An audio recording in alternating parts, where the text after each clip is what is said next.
ایک قابل انسان عامر صاحب، آپ کا بہت بہت شکریہ، آپ کی تقریر یہاں پر ہوئی. میں صرف شکریہ کے الفاظ کرنے کے لیے آیا ہوں، اور ایک چھوٹا سا میسج میں ضرور چاہوں گا آپ کے ساتھ شیئر کروں. شامی صاحب، مجھے پچھلے سال ان دنوں میں آذربائیجان جانے کا موقع ملا. میری کوئی آفیشیل اسائنمنٹ تھی، کسی گروپ کا ایچ آر کا میں ایڈوائزر تھا. تو میرے سی او نے، اس گروپ کے سی او نے مجھے کہا کہ جی آپ آذربائیجان چلے جائیے، اور یہ ایک اسائنمنٹ ہے، اس میں گورنمنٹ کی ہائی آفیشلس شامل ہیں، آپ اس میں. جو اسائنمنٹ تھی خدا کا کرنا، میری تین دن کا اسٹے تھا، کیونکہ وہ ہائی پروفائل اسائنمنٹ تھی. ادھر سے پریزیڈنٹس اور کچھ لوگوں نے شامل ہونا تھا. تو خدا کا کرنا ہم پہلے دن ہی فری ہو، چانس تھا آج کل پرسوں میں سے کوئی دن ہے، ایک دن میں ہی فری ہو. میں نے ایک میسج کیا اپنے سی او کو، 2 دن خالی ہیں، یا مجھے واپسی کی ٹکٹ دیجیے، میں لاہور واپس آ جاؤں، یا مجھے کوئی اچھا ٹورسٹ گائیڈ دے دیجیے تاکہ میں اپنے وقت کو استعمال کر سکوں. انہوں نے ٹکٹ نہیں دیتے، ٹورسٹ گائیڈ بڑا اچھا مل جاتا. گائیڈ جو تھا اس کی انگلش بہتر تھی. اس نے کہا جی حکم کیجیے، آپ کہاں جانا چاہیں گے. میں نے اسے کہا کہ جی میری 3 خواہشیں پوری کر دیں تو اگلے 2 دن میرے بڑے اچھے گزر جائیں. اس نے کہا جی خواہشیں بتائیے. میں نے کہا جی میری پہلی خواہش یہ ہے کہ میں آپ کا اولڈ سٹی دیکھنا چاہتا ہوں. اس نے کہا جی ٹھیک ہو گیا. میں نے کہا جی دوسری میری خواہش یہ ہے کہ میں آپ کے میوزیم کو بھی دیکھنا چاہتا ہوں. ایک وہ اولڈ سٹی ہے جو نظر آ رہا ہے، اور ایک اس سے بھی پرانی تاریخ ہوگی تو میوزیم میں پڑھنا. اور تیسری میری خواہش یہ کہ آپ کے ملک کا جو سب سے بہترین ادیب شاعر زندہ، میں اس سے ملنا چاہتا ہوں. وہ تیسری میری خواہش سن کے تھوڑا سا سوچ میں پڑ گیا. میرا شعبہ کیونکہ پڑھانے کا، تدریس کا ہے، ٹیچر کو اللہ تعالیٰ نان وربل لینگویج کو پڑھنے کا آرٹ دے دیتے ہیں، کیونکہ وربل لینگویج ہے ہی 7% 100 میں سے، نان وربل 93% ہے. میں نے اس کے فیس کو پڑھا تو اس پہ لکھا تھا یہ مشکل کام. تھوڑا سا حیران بھی ہوا کہ یہ میرے ملک میں تو بڑا آسان کام ہے. میرے ملک میں تو کسی بیوروکریٹ کو ملنا مشکل ہے، کسی جرنیل کو ملنا بڑا مشکل ہے، کسی جج کو ملنا بڑا مشکل ہے. ادیب شاعر تو پارٹی ہاؤس چلے جائیے، الحمرا چلے جائیے، کسی جگہ بڑے آرام سے، بلکہ کہہ لیجیے وہ خوش ہوتے ہیں جو آج کو ملنے چلا ہے. اس نے تیسری جب میری خواہش سنی تو اس نے کہا میں اس کے لیے کوشش کروں. میں کہا جی آپ کو کتنا وقت لگے گا؟ کہتے جی میں صبح بتا سکوں گا کہ مجھے انہیں ریکویسٹ کرنی پڑے گی، اور اگر وہ مان جائیں جو بھی ٹاپ کے رائٹر ہیں، ادیب ہیں، تو ٹائم مل جائے. اگلے دن وہ بڑا خوشی آیا. پھر میری نان وربل ریڈنگ نے یہ کہا کہ جی مبارک ہو، یہ کام میرا ہو گیا. اس نے کہا جی آپ مبارک ہو، جو اس ملک کا سب سے بڑا مصنف ہے، لکھنے والا، اس نے آپ کو 15 منٹ کا ٹائم دیا. اب وہ 15 منٹ کا ٹائم کو ایسے لگا تھا جیسے بڑا ہی کوئی، اور یہ سب کو صدقہ نکال رہے ہیں کہ یہ چیز وڈی دی وچوں ہی تھوڑا یا چونگا کٹ کے تنگ دیتا ہے. میں ملنے چلا گیا. میں نے کہا مجھے تھوڑا تعارف کروا دیجیے، میں گوگل کرنا چاہتا ہوں. اس نے کہا جی گوگل کر لیجیے. ان کا نام تھا انار رضا بیف. آپ بھی اس کو گوگل کیجیے گا. تو انار رضا بیف کی جو برتھ کا ٹائم ہے وہ 1938، اور ابھی تک یاد ہے. تو جب میں گیا تو وہاں تو نظارہ ہی کچھ اور تھا. تو نظارہ یہ تھا کہ جی ایک پوری بلڈنگ تھی، بڑی خوبصورت آرٹسٹک بلڈنگ، جس کے بڑے شاندار کمرے تھے، جس میں ویٹنگ پلیس بڑی شاندار تھی، جس میں ان کا ایک پرسنل سٹاف تھا. اور کرتے کرتے بالکل مجھے ایسی لگ رہا تھا میں صدر پاکستان کو جیسے ملنے جانا ہوتا تو یہ ویٹنگ ایریا، اور یہاں پر بھی ویٹ ہو رہا ہے، یہاں پر بھی کرتے کرتے ایک کمرہ ہے. اور اس سے پہلے مجھے بریف کیا گیا کہ ان کی طبیعت کے لیے ناساز ہے، آپ ایک تو لاؤڈ نہ بولیے گا، اور دوسرا یہ ہے کہ آپ مجھ سے اختصار سے بات کیجیے گا، انگلش میں آتی ہے. میں کمرے میں گیا تو ایک انتہائی ضعیف شخص، لیکن پرانے بابے کہتے ہیں کہ جو ذہانت ہوتی ہے، روحانیت ہوتی ہے، خیر ہوتی ہے، اس کی سب سے بڑی نشانی آنکھوں کی چمک ہوتی ہے. بڑے بڑے حسین لوگ ہیں، ان کے پاس حسن ہوتا ہے، آنکھوں کی چمک نہیں ہوتی. بڑے بڑے دولت والے ہوتے ہیں، دولت ہوتی ہے، آنکھوں میں چمک نہیں ہوتی. تو یہ جو آنکھوں کی چمک اور ایک پرسنالٹی کا اورا تھا، وہ رضا بیف کے ارد گرد میں نے ضرور محسوس کیا. 15 منٹ کی میٹنگ میں مجھ سے رہا نہیں گیا. ایک کتاب میں نے سائن کر کے دے دی، وہ اردو میں تھی.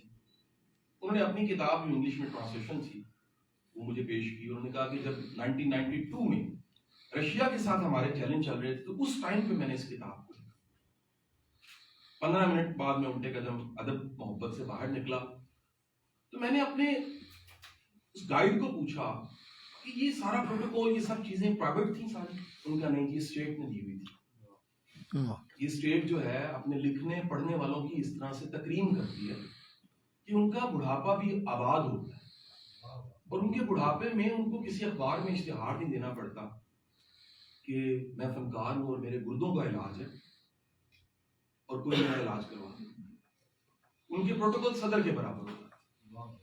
حضور والا میرا میسج صرف یہ ہے، خدا کے لیے زندہ بندوں کی قدریں کرنی شروع کریں. یہ جو بے قدرہ پن ہے جو کہ اس ملک میں اتنا بڑھ گیا جو کہیں نہیں تھا. کائنات میں سب سے زیادہ قدر کرنے والی ذات اللہ کی ذات. قرآن پاک میں کہتا ہے سب سے زیادہ قدردان میں ہوں. اللہ کے جہاں اتنے نام ہیں صفات ہیں وہاں یہ بھی صفت ہے وہ قدردان ہے.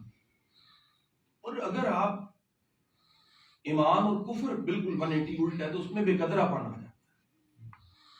اور بے قدرہ پن جب ہوتا ہے تو پھر رائے دینے والا ڈرتا ہے کہ میں رائے دوں گا ڈالا آ جائے گا، میں رائے دوں گا پرابلم ہو جائے گی، میں رائے دوں گا تو میری کرٹیسزم ہوگا، میں رائے دوں گا میری رائے رائے ہے، رائے ہوتی ہے. میرا رائے کا اختلاف میرے والد سے ہو سکتا ہے، میرے پیر و مرشد سے ہو سکتا ہے، میرے استاد سے ہو سکتا ہے، رائے کا اختلاف ہو سکتا ہے. لیکن مجھے مجبور کیا جائے گا کہ نہیں آپ وہ رائے دیں جو ہم چاہتے ہیں،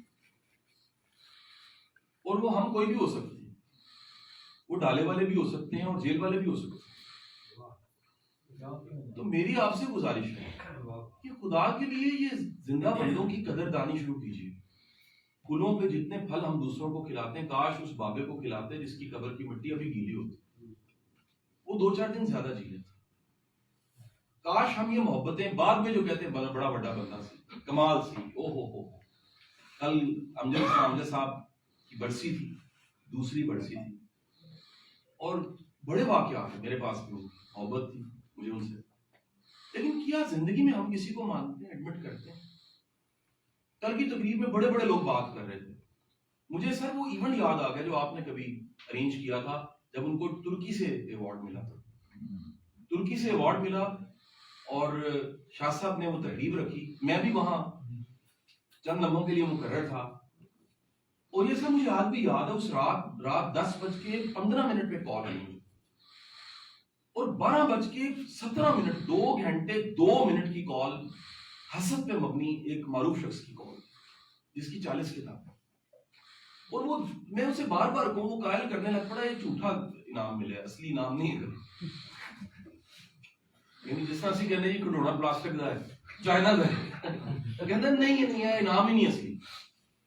کیوں غزالی والوں نے رکھ دی؟ میں اتنا حسد، اتنا بغض، اتنی نفرت. آپ یقین کیجئے میں دعوے سے کہتا ہوں اگر وہ تکلیف جو 2 گھنٹے 2 منٹ میں نے سنی، میں امجد صاحب کو بتاتا ہٹ ہو جاتی. میں نے اس کو کہیں اس نام کو بھی کس نے کیا سینے میں دفن کر دیا. لیکن یہ مزاج آپ کے 40 کتابوں کے مصنف کا بھی یہی ہے، اور یہی مزاج آپ کے ایک عام بندے کا. تو فرق کیا ہے؟ فیس بک کا دوسرا نام ہے چوراہا، اور چوراہے کی تعریف ہوتی ہے وہ ایک چوراہا 4 سڑکیں ملتی ہیں وہاں پر ایک بینر لگا دے پورے علاقے کو پتہ لگتا ہے. یہاں ہم اپنا گلا شکوہ شکایت بھی فیس بک پہ کر رہے ہوتے ہیں. ایک صاحب نے میرے خلاف پوسٹ لگا دی، میں نے ان کی دوست کو پوچھا کہ انہوں نے یہ پوسٹ کیوں لگا دی. انہوں نے جواب دیا یہ میری فرینڈ ریکویسٹ ایکسپٹ نہیں کرتی.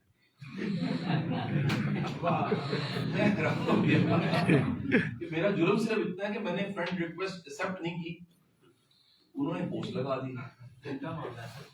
اب یہ جو جلد بازی ہے کسی کو کافر کہنے کی، کسی کو باغی کہنے کی، کسی کو خراب کہنے کی، یہ بھی ہم میں آ گئی.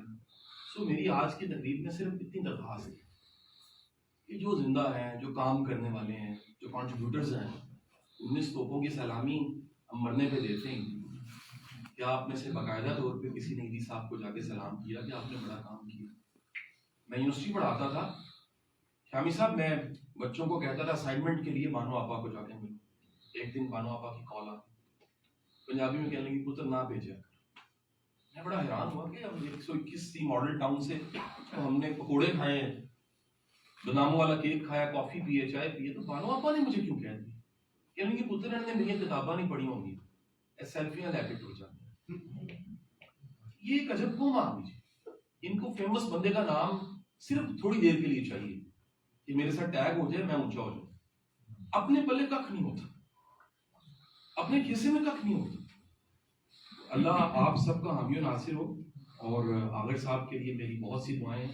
1992 جب میں نے رشیا کا بتایا چیلنج تھا آذربائیجان کے ساتھ، اسی زمانے میں گجرات اور منڈی بہت دن ایک ہوتے تھے، 1992 میں ہم ایک ہی علاقے سے تھے۔